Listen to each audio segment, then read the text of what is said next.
Hello বন্ধুরা, সবাই কেমন আছো? আজকে আমি দুপুরে কী কী রান্না করেছি দেখে নাও, তোমাদেরকে দেখাচ্ছি। তো প্রথমে আজকে ইলিশ মাছ নিয়ে আসা হয়েছিল।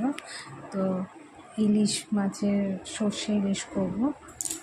মাছটাকে ভালো করে ধুয়ে বেশি ভাজবো না, একবারই দিয়ে উল্টে নেব, দিয়ে ওই সর্ষে বাটা দিয়ে ঝোল ঝোল মতো করে করবো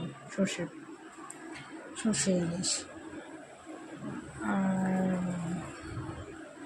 বর্ষার দিনে ইলিশ মাছটা খুব ভালো লাগে, আমার তো ইলিশ মাছ খুবই ভালো লাগে খেতে।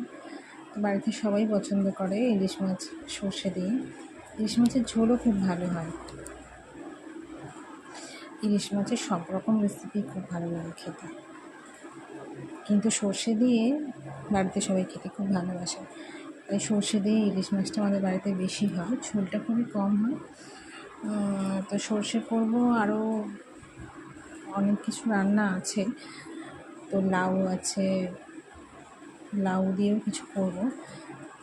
আগে ইলিশ মাছটা করে নিই, তারপরে লাউ দিয়ে কিছু বানাবো।